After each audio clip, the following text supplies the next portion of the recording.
Hello and welcome once again to Fired Up. I'm your host for the show, Bob Irwin, coming to you live from the studios of the American Guns and Glory Network here in Las Vegas, Nevada.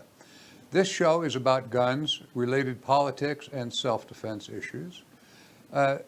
As Fired Up is on our website available at firedupwithboberwin.com. A new show is posted every Thursday at around 5 p.m. Pacific times. New shows also appear on YouTube, at least at the moment, and numerous other media.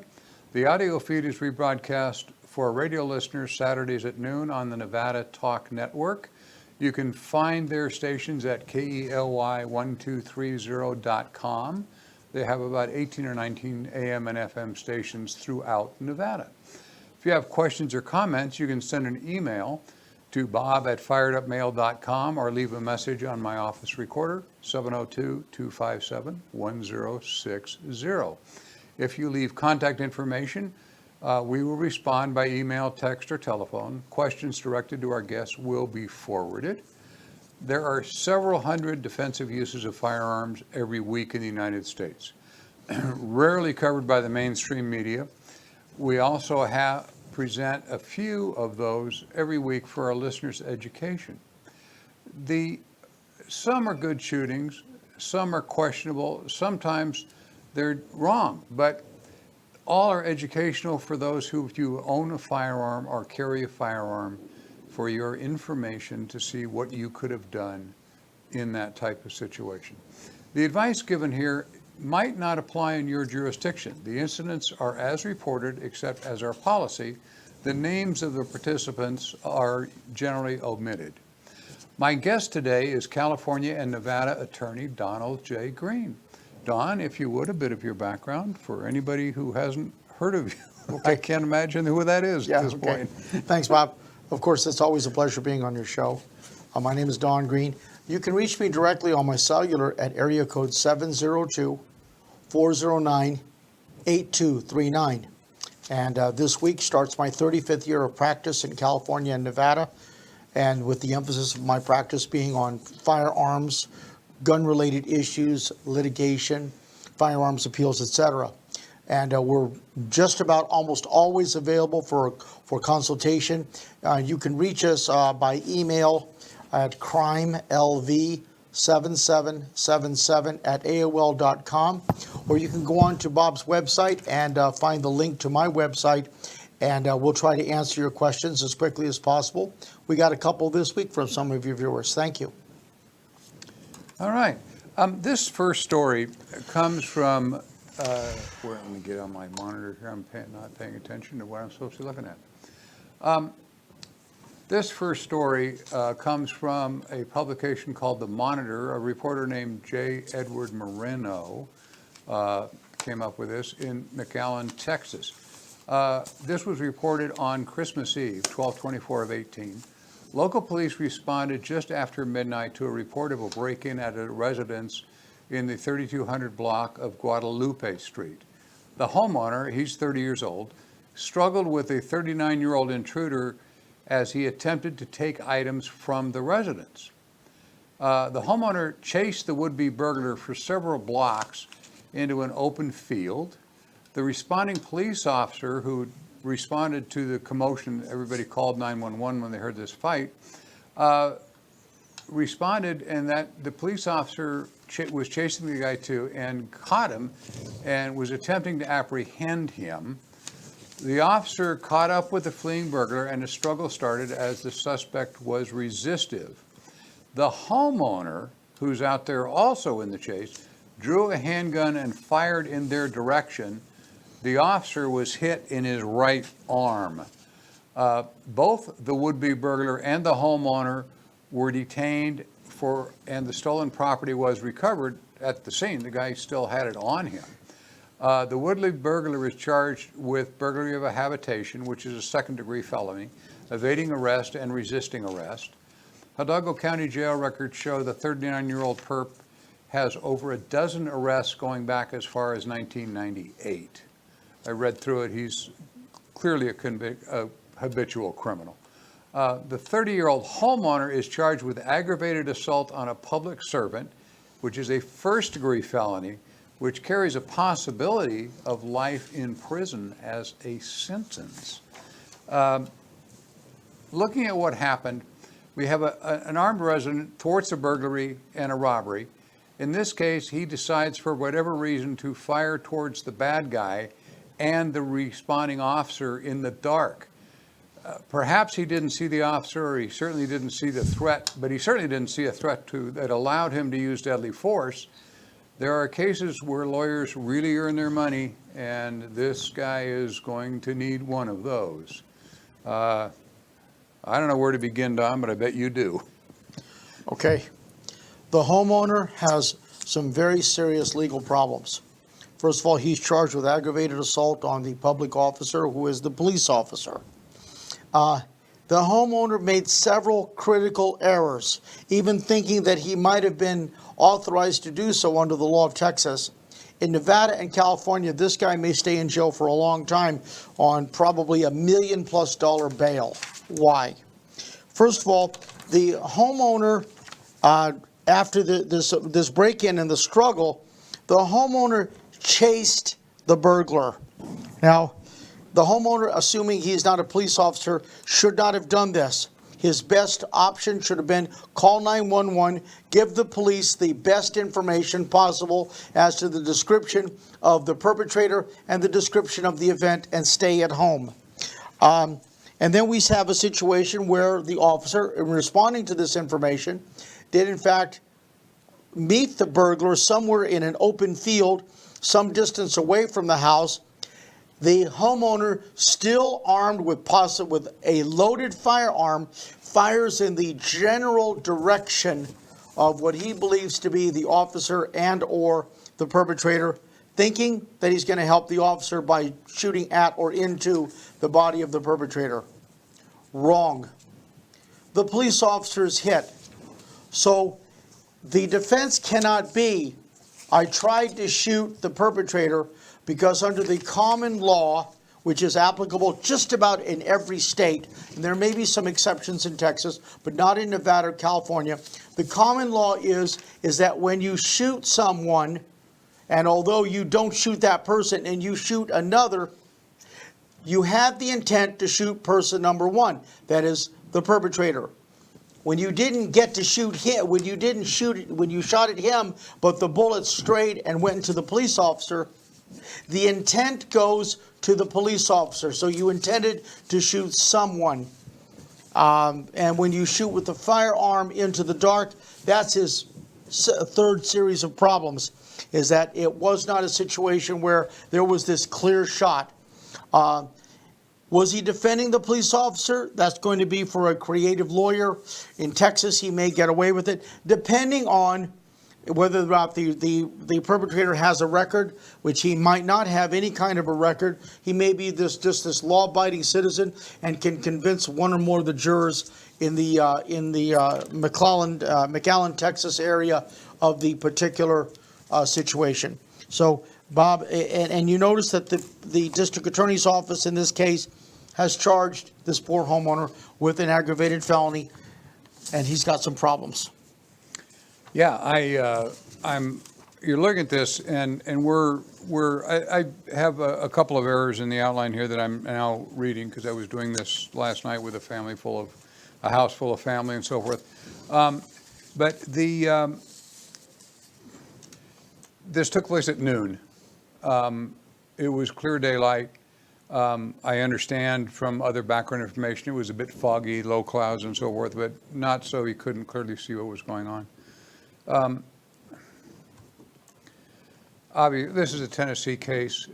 I always mention Texas law, that in Texas this might be a valid shooting because you're allowed to, in that state only at this moment, to pursue people to recover stolen property and things like that, or to arrest a person who's committed a felony.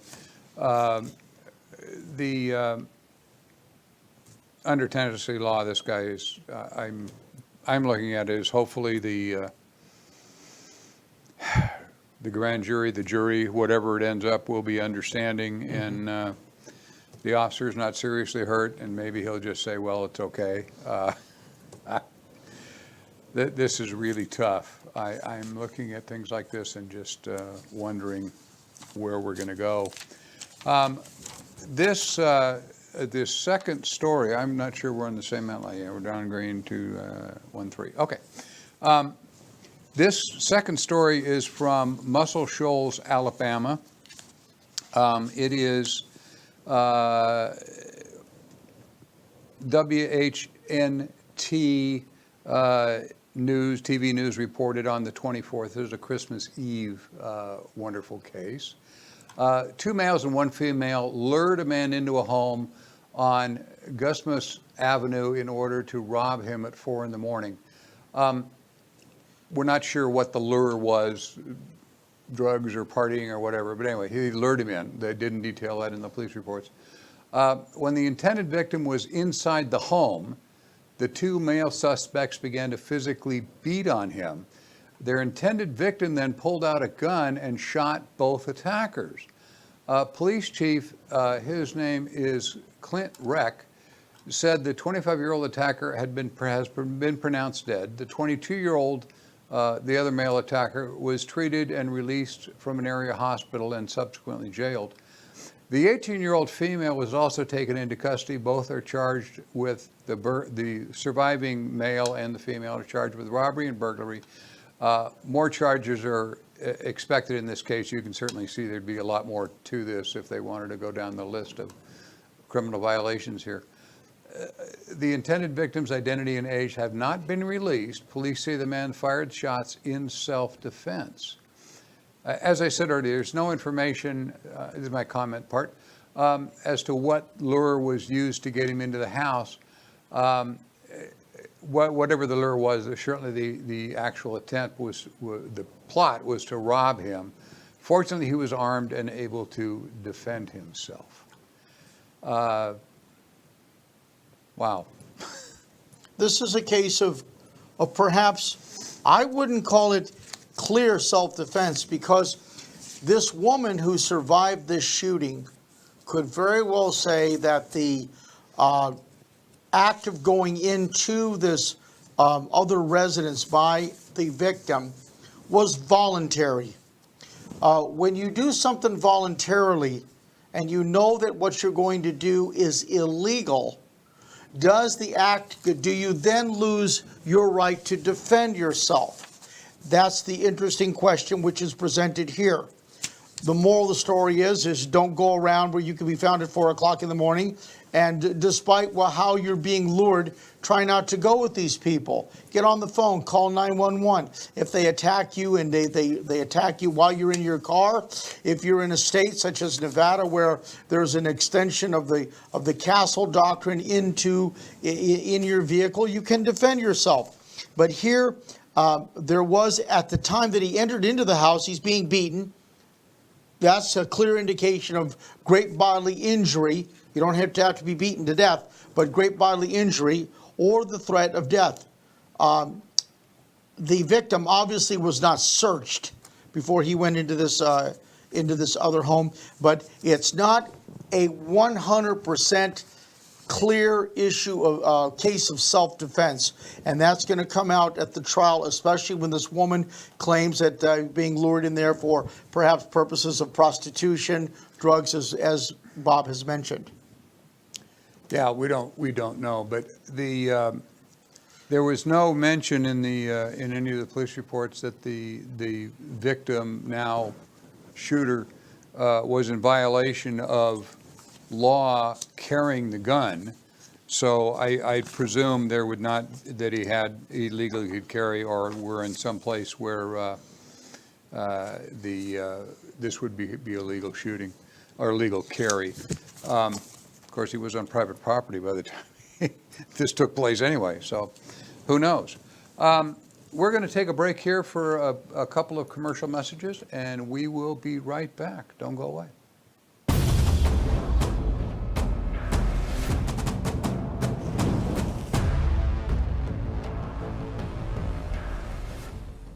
My name is Jerry Creed and I'm a gun trust attorney. If you want to own an NFA firearm, a gun trust is a great way to own it because it allows multiple people to lawfully possess a firearm instead of just a single individual. I have reviewed lots of gun trusts and I have found they often don't include the forms you need to bring people on as trustees and remove them as trustees. In addition, a gun trust will save you the cost of probate and avoid probate, and it can protect your executor and family members. You know, there isn't an element of intent in these laws that affect the NFA firearm possession. So it doesn't matter if your wife didn't intend to sell the gun at a garage sale or yard sale, or your daughter didn't intend to drive the car with the silencer in the trunk. A gun trust is a great way to protect your family members and friends and share in the fun and pleasure of owning NFA weapons. If you want a gun trust done right, remember to trust Jerry. Hi, I'm Bob Irwin, and I get to do my own commercial. The short version is I've had 50 years experience in firearms, firearm repair, firearm design, 30,000 CCW holders I've personally taught, 20,000 security officers, etc. Taught in 28 police academies, firearms and use force. I've also appeared more than 200 times in gun-related cases in federal, state, and local court. I wrote this book, The Reality of Armed Self-Defense, because it answers virtually all the questions that I get every time I talk to people, answers questions that come in the emails. It will tell you what you need to know to keep yourself out of prison if you get involved in a self-defense shooting case, keep from losing your house in a civil lawsuit. There are lots of things I've learned over these years and watched people make a lot of mistakes. This book will save you a lot. If you purchase one, read through it, I'm sure you will find it enlightening. And it'll save me a lot of time on these shows trying to explain to people what they did wrong and what they shouldn't have done and so forth and so on. So you can buy it by sending me the funds at the address below, bob@firedupmail.com, or leave a message on my phone number there, which is 702-257-1060. I will return your calls and tell you where to mail the money and so forth and so on. They're available on my website also, which is attached to this regular show. Cost is $15.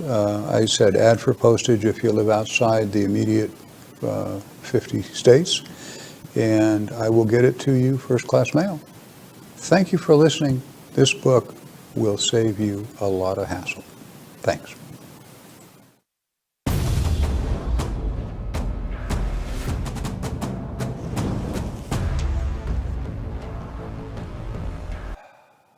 And we are back. This story comes from News 10, which is CBS station in Oregon. This case took place in Selma, Oregon. This is a result of a shooting in July, on July 27, 2018, in Josephine County. The original incident took place about 12:30 a.m. on July 27th. The Oregon State Police responded to a shooting on Open Highway 99 near Reeves Creek Road.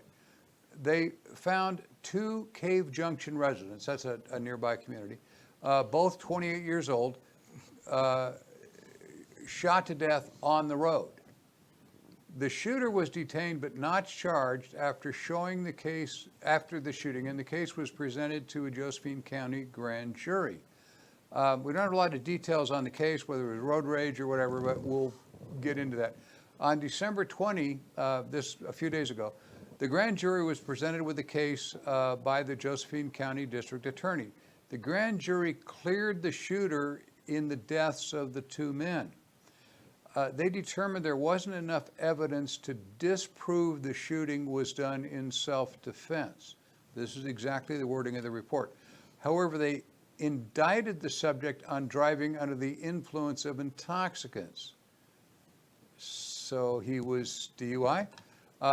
It must be noted, Chief Deputy District Attorney Lisa Turner said, that the use of physical force or a deadly physical force is analyzed on a case-by-case basis, each case involving the use of self-defense, a fact-specific inquiry into the reasonableness of the use of force must be made to determine if such actions were justified under Oregon law. Whatever the cause of the confrontation, which we don't know, a fender bender or road rage or whatever, the drivers got into a hassle. The drunk driving certainly didn't help this defendant that he was inebriated at the time this took place. This is a goofy type of case as to why you always need to speak to an attorney before giving a statement. It probably doesn't help if you're so inebriated you get charged with DUI. Right. That you forget to ask for your attorney.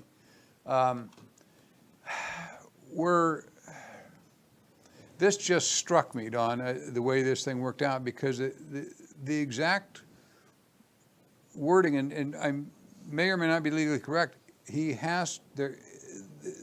DA said, the grand jury said there wasn't enough evidence to disprove that the shooting was wrongful. Yes. Or was correct. Yes. It's actually a case where you have to prove you're innocent? No. No? Here's what it is. In Nevada and California, first of all, in Nevada specifically, unless it is a case of murder, kidnapping, child sexual assault, inherently dangerous ongoing felonies, ongoing like drug trafficking conspiracies, the targets of a grand jury investigation must be notified that they are in fact the target of an investigation, such as the shooting of 2 individuals in this particular county in Oregon. At that time in Nevada and in California, the defense attorney is authorized, of course with the permission of his client, or the client by himself, is authorized to submit information to the district attorney's office for presentment to the grand jury. I have done this in a number of instances in which I say, here are the photographs of my client. In fact, we were just discussing this morning. I represented a female who was beat up by a prominent golfer whose name will not be mentioned. But in any event, we submitted that information to her because she was the one who was charged with the battery with substantial bodily harm of trying to beat this golfer up with an iron. That is an iron from the iron which you use to iron clothes in the hotel room. When we submitted the photographs, the district attorney called back and said, they're not going to indict, they're not going to charge, the grand jury is not going to indict, they're not going to charge, because what you're showing is the client's physical characteristics, eyes blackened, top of the breast area heavily bruised, marks on the neck, marks on the arms, marks on the forearms, as if she's defending herself. So in that instance, yes, the grand jury found de facto that there wasn't enough evidence to disprove self-defense. And in this case, the shooter, through his attorney, probably submitted documentation, whether it was an affidavit, whether it was something from criminalistics, whether it was something from the CSI, whether it was something from ballistics, which showed that the angle and trajectory of the firearms, because remember, this was back in July, and this isn't reported that the grand jury does not indict on the issues of the shootings or the killings until what, December, some 5 or 6 months later. So what happened is that this very astute attorney and his investigative staff probably gathered this information very, very quickly, either directly from the police, body cams, dash cams, whatever, and found out and presented this information to the district attorney's office, which in Nevada, if it's relevant, then the district attorney must present this information to the grand jury. The grand jury considers it and decides whether or not they're going to indict on that specific issue. Apparently there was something else having to do with being under the influence of some intoxicants and or drugs. Notice also that the district attorney in this case was talking about the reasonableness of the use of the deadly force. Now, the viewers and the listeners need to pay very careful attention to two completely different points. First is the reasonableness of my use of the deadly weapon at that moment in time. You have to distinguish that reasonableness from the reasonable force necessary to meet the threat. Let me repeat. Is my use of the firearm at that moment reasonable for the reasonable man on the street?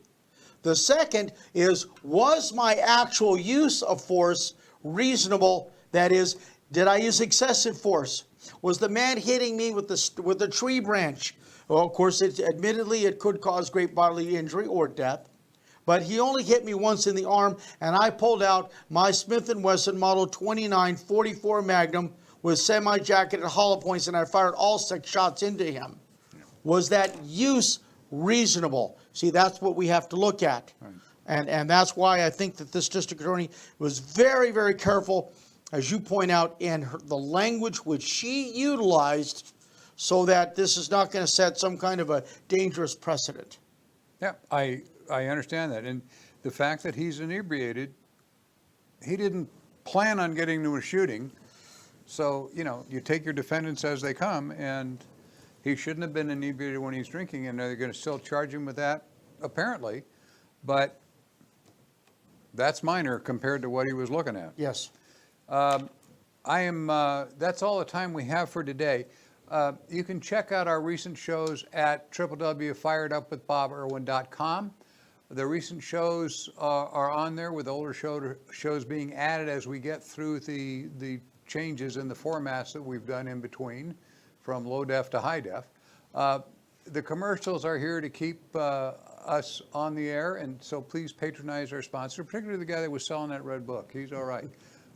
Capitalism wins every time. We'll be back next Thursday on our website and on YouTube at the American Guns and Glory Network.